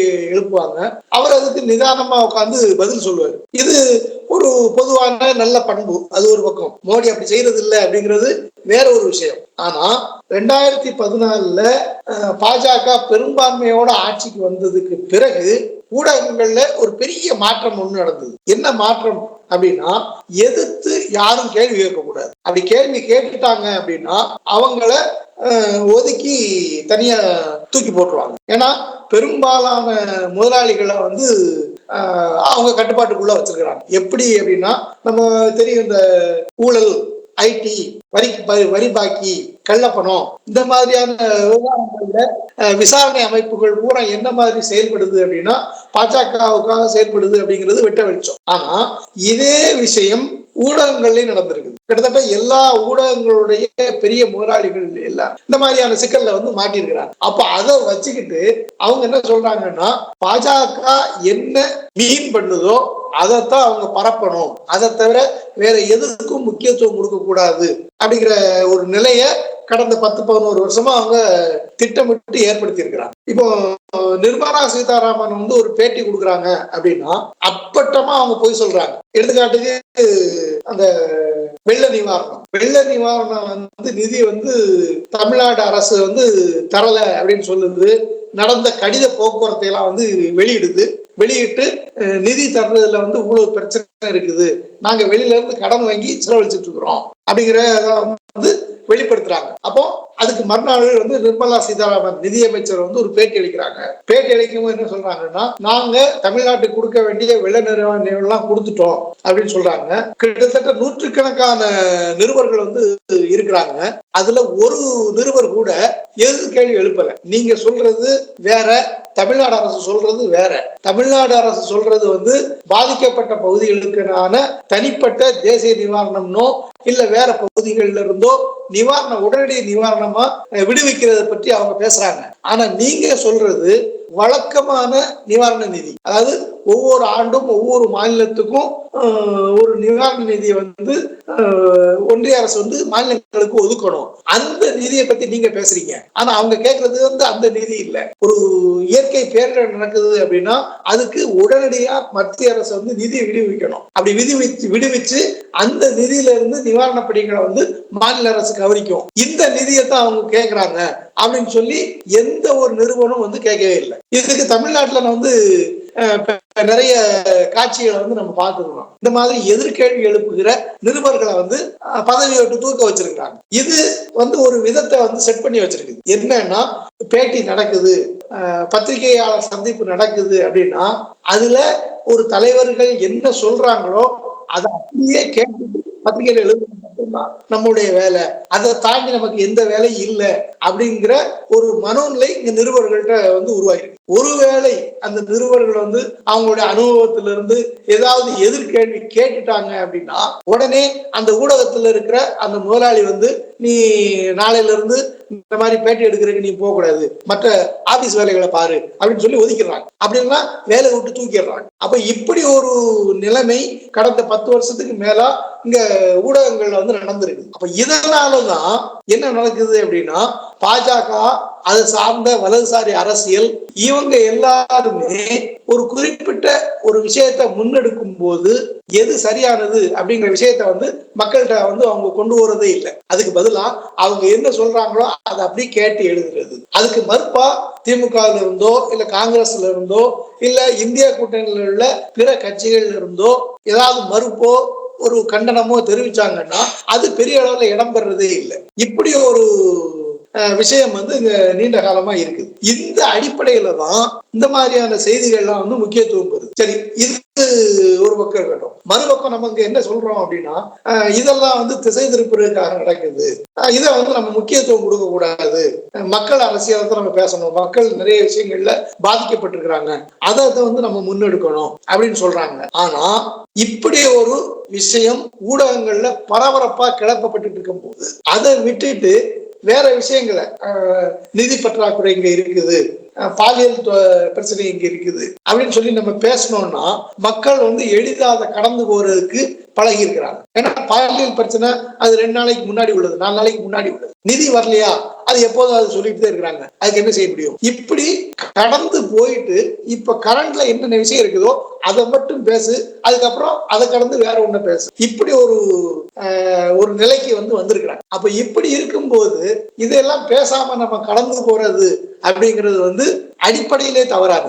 அதனாலதான் நான் முதல்ல சொன்னேன், ஒரு 10-20 வருஷத்துக்கு முன்னாடி கம்யூனிஸ்டுகள் ஏதாவது கூட்டம் போட்டாங்கன்னா அவங்களா ரஷ்யாவை பாரு, சீனாவை பாரு, பொருளாதாரத்தை பாரு, ஏறுது இறங்குது, இப்படித்தான் பேசிட்டு இருப்பாங்க அப்படின்னு சொல்லி ஒரு கமாண்ட் மக்கள்கிட்ட இருந்து வந்தது. அதே நிலையை நோக்கி நம்ம இப்ப போக முடியாது. அப்படி போறது ஏன்னா அதுல இருந்து கொஞ்சம் கடந்து வந்திருக்கிறோம். அப்போ இந்த அடிப்படையில இருந்து பார்த்தோம் அப்படின்னா நம்ம இதை அம்பலப்படுத்தணும் அப்படிங்கிறது ஒரு முதன்மையானதா இருக்கு. அப்போ மக்கள் இதுக்கு கவனம் கொடுக்கறாங்க, காது கொடுக்கறாங்க. இதுதான் ஏன் அப்படின்னா மக்கள் காது கொடுக்கறாங்கன்னா மக்கள் மத்த பிரச்சனை ஒதுக்கிட்டு இதை மட்டும் தான் கவனம் கொடுக்கறாங்க அப்படிங்கிறது இல்லை. ஏன்னா இந்த ஊடகங்கள் அவ்வளவு தூரம் விஷமேறி போய் கிடக்குது. அப்ப அவங்க மக்களுக்கு ஒரு செய்தி தெரியுதுன்னா என்ன விதத்துல தெரியுதுன்னா ஊடகங்களால மட்டும்தான் தெரியுது, வேற எதுனாலும் தெரியாது. கிட்டத்தட்ட எல்லாருமே செய்தித்தாள் பார்ப்பாங்க, அப்படின்னா டிவி நியூஸ் பார்ப்பாங்க, டிபேட் பார்ப்பாங்க. அப்ப மக்களுக்கு ஒரு அரசியல் செய்தி போகுது அப்படின்னா இந்த வழியில மட்டும்தான் போகுது, வேற எந்த வழியிலும் போறதுக்கான வாய்ப்பு இப்போதைக்கு கிடையாது. அதுக்கு அடுத்து வாட்ஸ்அப் இந்த மாதிரிலாம் இருக்குது. அதெல்லாம் டிவில என்ன வருதோ அதை தான் ட்ரெண்ட் பண்ணி விட்டுட்டு இருக்கிறாங்க. அப்போ மக்கள் எதன் மூலமா நம்ம அரசியலையும் நடப்பு நிகழ்வுகளையும் தெரிஞ்சுக்கிறாங்களோ அதை ஒதுக்கி வச்சுட்டு வேற ஒரு விஷயத்த நம்ம பேச முடியாது. ஏன் அப்படின்னா வேற ஒரு விஷயத்த ட்ரெண்ட் பண்ற அளவுக்கு நம்மளுக்கு வலிமை இல்லை. அப்போ எது ட்ரெண்டா இருக்குதோ அதையும் பேச வேண்டியிருக்குது.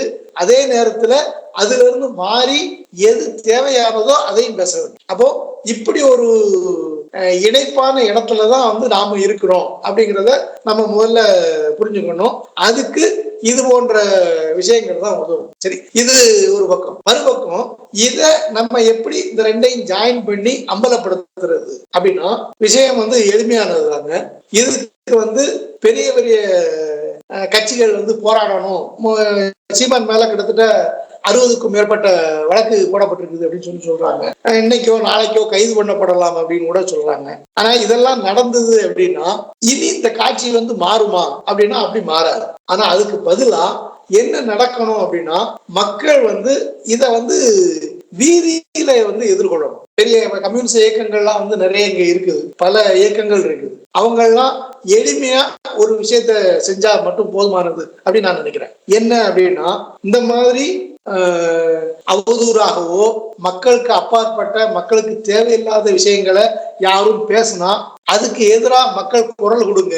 யாரா இருந்தாலும் சரி வீதியில அதை எதிர்த்து கேள்வி கேளுங்க. அப்படி பேசுறவங்கள வீதியில இழுத்து அம்பலப்படுத்துங்க.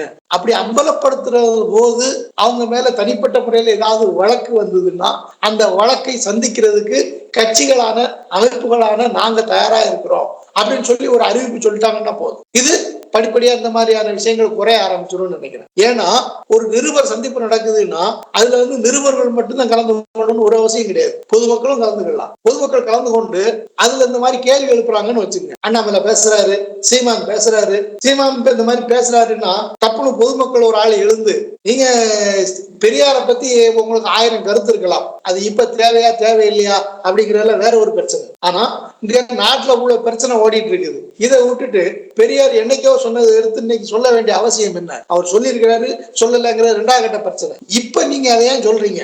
அது தேவையில்லாது. நீங்க அதை பெரியாரை பற்றி மட்டும் பேச போறீங்களா இல்ல இப்ப உள்ள பிரச்சனைகளை பத்தி பேச போறீங்களா அப்படின்னு சொல்லி ஒரு பொதுமக்கள்ல இருந்து ஒரு ஆள் எழுந்து கேள்வி கேட்டான்னு வச்சு நிருபர்கள் தான் அப்படி கேட்க மாட்டாங்க. அப்படியான சூழ்நிலை இருக்குது. ஆனா பொதுமக்கள் இப்படி ஒரு ஆள் கேள்வி கேட்டா 4 கூட்டத்துல இந்த மாதிரி ஒரு 4 பேர் கேள்வி கேட்டுட்டாங்கன்னா இது அவங்க கொஞ்சம் யோசிக்க தூண்டும். இந்த மாதிரி சிக்கல் வருது, அப்ப இதை எப்படி எதிர்கொள்றது அப்படின்னு சொல்லி அவங்க யோசிக்கலாம். ஒருவேளை அவங்க வேற எங்க இருந்து வர்றாங்க பிரச்சனை, நாடக கட்சியில இருந்து சிலர் அடிக்க வர்றாங்க, தாக்க வர்றாங்க, கேஸ் போடுறாங்க அப்படின்னா கேஸ வாங்கலாம். இதுக்குத்தான் அந்த அமைப்புகள்லாம் உதவி பண்ணணும், ஒரு அறிவிப்பு விடணும். இந்த மாதிரியான மக்களுக்கு அப்பாற்பட்ட மக்களுக்கு தேவையில்லாத ஒரு விஷயத்த வந்து அவங்க பேசுறாங்க அப்படின்னா மக்கள் அதனால எதிர்த்து கேள்வி கேட்கிறாங்க அப்படின்னா, அப்படி கேள்வி கேட்கறதன் மூலம் அவங்க மேல வழக்கு பாயுது இல்ல வேற சிக்கல்கள் வருது அப்படின்னா அதை எதிர்கொள்றதுக்கு அவங்களுக்கு ஆதரவாக நிற்கிறதுக்கு அமைப்புகளான கட்சிகளான நாங்கள் தயாரா இருக்கிறோம் அப்படின்னு சொல்லி அமைப்புகள் கட்சிகள் வந்து இடதுசாரி கட்சிகள் வந்து முன் வந்தது அப்படின்னா அதுதான் இந்த சிக்கலை வந்து தீர்க்கிறதுக்கு ஒரு தொடக்க புள்ளியா அமையும் அப்படின்னு சொல்லி நான் நினைக்கிறேன். இது ஒரு பக்கம். இப்ப இதை அப்படி விட்டுட்டு அடுத்த பக்கத்துக்கு வருவோம். இப்போ பெரியார், சீமா, நாம் தமிழர் கட்சி, திராவிடர் கழகம், நாம் தமிழர் கட்சி அப்படின்னு இப்போ இவங்களுடைய அரசியல் நிலைப்பாடு என்ன? பெரியார்னா அது குறித்து நமக்கு தெரியும். பெரியார் வந்து இங்க இருக்கிற ஜாதி தீமைகளை வந்து ஒழிக்கிறதுக்கு கடுமையா பாடுபட்டிருக்கிறாரு அப்படிங்கிறது நமக்கு எல்லாருக்கும் தெரியும். ஆனா அவருடைய மைய அரசியல் என்ன அப்படின்னா அவர் ஒரு ஏகாதிபத்தியத்துக்கான ஆதரவாளர் அப்படிங்கிறதுல மாற்று கருத்து ஒண்ணு இல்லை. அதாவது நம்ம தெளிவா அதுவும் கடந்த காலங்களில் பேசிக்கிட்டு இருந்த அந்த வகையில இருந்து நம்ம பார்க்கணும் அப்படின்னா இப்ப சமூகத்துல இருக்கிற முதன்மையான முரண்பாடு எது அப்படின்னா பொருளாதார ரீதியா மக்கள் கடுமையா சுரண்டப்படுறாங்க, வேலையின்மை இருக்குது, இந்த மாதிரி தொழில்நுட்பங்கள் புதுசா வருது. அதனால அப்படி தொழில்நுட்பங்கள் வர்றதுனால மக்கள் பாதிக்கப்படுறாங்க, விலைவாசி உயர்ந்துகிட்டே போகுது. இது மக்களுக்கு இருக்கிற முதன்மையான பிரச்சனை. இந்த முதன்மையான பிரச்சனையில இந்த அடிப்படையிலிருந்து பிற பிரச்சனைகளை பார்க்கறதுக்கு பதிலா பெரியாருடைய சிக்கல் என்ன அப்படின்னா எல்லா பிரச்சனைகளையும் ஒதுக்கி வச்சுட்டு முதல்ல ஜாதி சிக்கலை மட்டும்தான் அப்படிங்கிறது பெரியாருடைய போதாமை அப்படின்னு சொல்லி நம்ம பார்க்கலாம். மறுபக்கம் இன்றைக்கு நாம் தமிழர் கட்சி இவங்களுடைய அரசியல் என்ன அப்படிங்கிறதையும் நம்ம புரிஞ்சுக்கிட வேண்டியிருக்கு. நிறைய புதுசான அரசியல் கட்சிகள் இங்க வந்துகிட்டு இருக்குது. அதுவும் குறிப்பா தமிழ்நாட்டுலதான் வந்து இவ்வளவு அதிகமான அரசியல் கட்சிகள் வந்து வந்துகிட்டே இருக்கு. அதுக்கு அடிப்படையான காரணம் ஏற்கனவே நம்ம பார்த்துக்கிறோம். தமிழ்நாடு அப்படிங்கிறது வந்து பிற மாநிலங்களை விட ஒரு முற்போக்கான நிலையில் இருக்குது. அந்த முற்போக்கான நிலையை வந்து இங்க ஒரு அரசியல் மேம்பாட்டை வந்து உருவாக்கியிருக்கு. அப்போ இந்த அரசியல் மேம்பாடு அப்படிங்கிறது வந்து ஒன்றிய அரசியலுக்கு இணக்கமா இல்லை. அப்படி இணக்கமா இல்லாதனால இங்க இருக்கிற அரசியல் மேம்பாட்டை அவங்க நீக்கணும் அப்படின்னு நினைக்கிறாங்க. அப்படி நீக்கணும் நினைக்கிறதுக்கு எது வாய்ப்பு இருக்குதோ அதை பயன்படுத்தணும் அப்படிங்கறதுதான் அவங்களுடைய தமிழ்நாட்டிற்கான அஜெண்டாவா. அப்ப அந்த அடிப்படையில தான் இங்க திராவிடம் அப்படிங்கிறது வந்து அந்த முற்போக்குக்கு நெருக்கமான இடத்துல இருக்குது. அப்போ திராவிடம் அப்படிங்கிற கருத்தியலை நீக்கிறதன் மூலம் தமிழ்நாடு அடைந்திருக்க ஒரு முற்போக்கான இடத்தை இறக்கி பிற மாநிலங்களோட ஒரே மாதிரியான நிலைக்கு கொண்டு வரணும் அப்படிங்கிற அப்படி கொண்டு வர்றதுதான் நம்மளுடைய அரசியல் லாபத்துக்கு உதவும் அப்படிங்கிறது அவங்களுடைய கருத்தா இருக்கு. அப்ப அந்த அடிப்படையில தான் இங்க வந்து வேற எந்த அரசியலும் ஈடுபடாது. இஸ்லாமியர்களை பகைவர்களா காட்டுவாங்க, அப்படி காட்டி வடநாட்டுல அரசியல் பண்றாங்க. அது மாதிரி இங்க பண்ண முடியுமான்னா பண்ண முடியாது. சரி, மாட்டுக்கறி அந்த மாதிரி சைவம் அசைவம் அந்த மாதிரி பிரச்சனை பண்ணி இங்க அரசியல் நடத்த முடியுமா அப்படின்னா அப்படி நடத்த முடியாது. ஆக அவங்க என்னென்ன வழிகளில எல்லாம் முயற்சி பண்றாங்களோ அந்த வழிகளில எல்லாம் இங்க அரசியல் நடத்த முடியல அப்படிங்கிற போது இங்க இருக்கிற ஒரே ஒரு சிக்கல் திராவிடத்தை எதிர்க்கிறது அப்படிங்கிறதுதான். அப்போ திராவிடத்தை எதிர்க்கிறதுக்குமே இங்க நிறைய பேர் இருக்கிறாங்க. பாஜகவுல இருந்து எச் ராஜா, அவர் பேசாத பேச்சா சீமான் பேசிட போறாப்ல. அப்ப எச் ராஜா வந்து இந்த அளவுக்கு பேசியிருக்கிறாரு அப்படின்னா அது எடுபடல அப்படிங்கறதுடைய அடிப்படையில இருந்துதான் பிற எல்லாருமே வந்து அதை பேசுறத நோக்கி தள்ளப்படுறாங்க. அப்போ இன்னைக்கு சீமான் இப்படி பேசிட்டு இருக்கிறாரு அப்படின்னா அதனுடைய வேர் எங்க இருக்குது அப்படின்னா திராவிடம் அப்படிங்கிறத நீக்கணும் அப்படிங்கிற ஒரு அடிப்படையில இருந்துதான் நாம் தமிழர் கட்சியினுடைய அரசியல் சித்தாந்தமே வருது. அப்போ அவங்க அதுக்கு மாற்றா என்ன வைக்கிறாங்க அப்படின்னா தமிழ் தேசியம் அப்படிங்கிறத முன்வைக்கிறாங்க. அப்போ தமிழ் தேசியமும் திராவிடமும் வேற வேறையா அப்படிங்கிறது ஒரு முதன்மையான கேள்வி. இப்ப தமிழ் தேசியம் அப்படின்னா என்ன?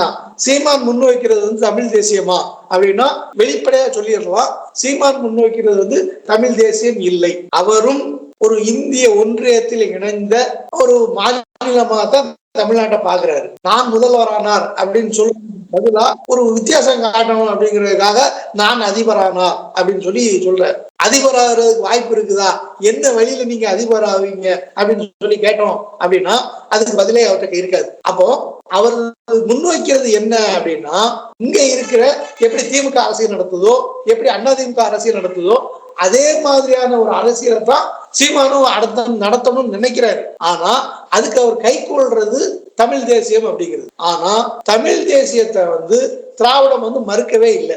ஏன்னா தமிழ் தேசியம் ஆரம்பத்துல தொடக்கத்துல தமிழ் தேசியம் பேசினவங்க திராவிட கட்சியினர் தான். அப்ப அவங்களே மறுக்காத போது அப்ப அவங்களை எப்படி வந்து எதிர்கொள்றது, அப்ப அவங்களை எப்படி எதிர்க்கிறது அப்படிங்கிற கேள்வி வரும்போதுதான் இங்க வந்து அவங்க வந்து வந்தேரிகள், தமிழர்கள் இல்ல, அப்ப நாங்க தான் தமிழர்கள் ஆளணும்.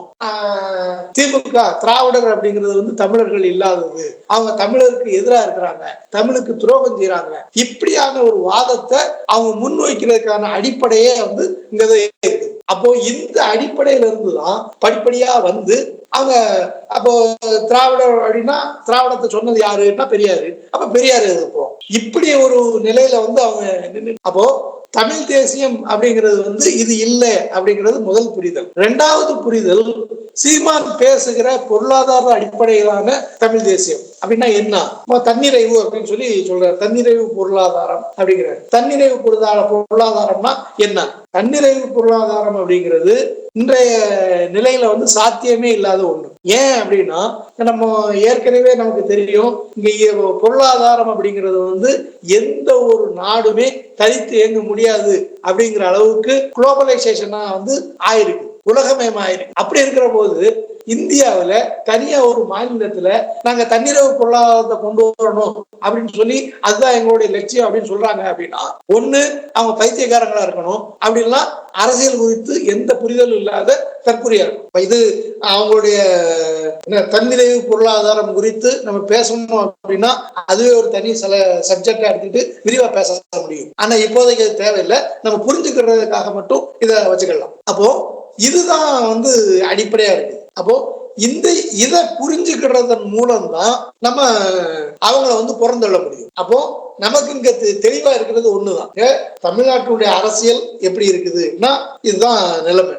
இங்க இருக்கிற சூழல், சமூக நீதி ஆகட்டும், இல்ல கம்யூனிசம் ஆகட்டும், மக்களுக்கான அரசியல் ஆகட்டும், இதையெல்லாம் நம்ம முன்னெடுக்கணும் அப்படின்னா ஒண்ணு நம்முடைய நண்பர்கள் யார், நம்முடைய பகைவர்கள் யார் அப்படிங்கிறத தெளிவாகணும். அப்ப அந்த அடிப்படையில பார்த்தோம் அப்படின்னா திராவிடம் அப்படிங்கிறது வந்து நட்பு சக்தியா வந்து இருக்கு. கம்யூனிஸ்டுகளும் திராவிடர்களும் திராவிட சார்ந்த அரசியலை முன்வைக்கிற கட்சியில் அமைப்புகளை சார்ந்தவங்களும் கிட்டத்தட்ட அடையாள அரசியல் இருக்கிற, அதாவது ஒடுக்கப்பட்ட தாழ்த்தப்பட்ட மக்களுடைய அடையாள அரசியலை வச்சிருக்கிற திருமாவளவன் மாதிரியான அமைப்புகள், கட்சிகள். அப்ப இவங்கெல்லாம் வந்து நம்மளுடைய நண்பர்களா இருக்கிறாங்க, நட்பு சக்திகளா இருக்கிறாங்க. அப்ப பகை சக்திகளா யார் இருக்கிறாங்க அப்படின்னா இந்த மாதிரியான நட்பு சக்திகளுக்கு எதிராக களமாடக்கூடிய பாஜக, நாம் தமிழர் கட்சி, இந்த மாதிரியான கட்சிகள்லாம் வந்து பகை சக்திகளா வந்து இருக்கிறாங்க. அப்போ இந்த அடையாள அடிப்படையில இருந்துதான் நம்ம இதை எதிர்கொள்ளணும். அப்படி எதிர்கொள்றது அப்படின்னா இந்த ஊடகங்கள் வாயிலாக தான் நம்ம எல்லா விஷயத்தையும் தெரிஞ்சுக்கிட முடியுது.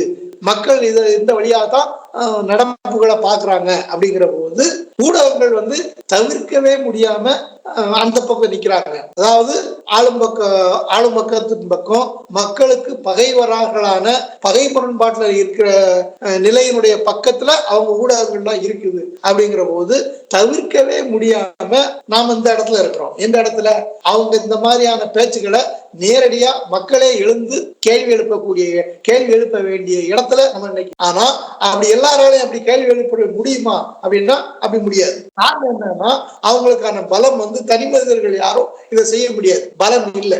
அப்போ அதுக்குத்தான் நான் முதல்ல சொன்ன மாதிரி என்ன செய்யணும்னா இங்க இருக்கிற கம்யூனிஸ்ட் குழுக்கள் நிறைய இருக்குது, அமைப்புகள் நிறைய இருக்குது, அவர்களுக்கு வழக்குரைஞர்கள் பலம் அப்படிங்கிறது வந்து நிறைய இருக்குது. அப்போ இவங்க இந்த வழக்குரைஞர்கள் அமைப்புகள் சார்ந்து இருக்கிறவங்க, தனிப்பட்ட வழக்குரைஞர்களும் அவங்கவுங்க இடம் சார்ந்து அவங்களுடைய பகுதி சார்ந்து மக்களுக்கு ஒரு அறிவிப்பு வந்து அவங்க கொடுக்கணும். என்னன்னா இந்த மாதிரியான மக்களுக்கு விரோதமான நிகழ்வுகள் நடக்கும் போது அதை எதிர்த்து மக்கள் கேள்வி கேட்டு அப்படி கேள்வி கேட்கறதன் மூலம் அவங்களுக்கு ஏதாவது ஒரு பாதிப்பு வந்தது அப்படின்னா சட்ட ரீதியா அவங்களை ஆதரிச்சு தாங்கி பிடிக்கிறதுக்கு வக்கீல்களான நாங்க தயாரா இருக்கிறோம் அப்படிங்கிற அறிவிப்பு வந்தது அப்படின்னா அது மக்களை கொஞ்சம் இந்த மாதிரி அவதூறுகளுக்கு எதிரான கேள்வி எழுப்புறதுக்கு ஒரு தூண்டுகோலா அமையும் அப்படிங்கிறதா நான் நினைக்கிறேன்.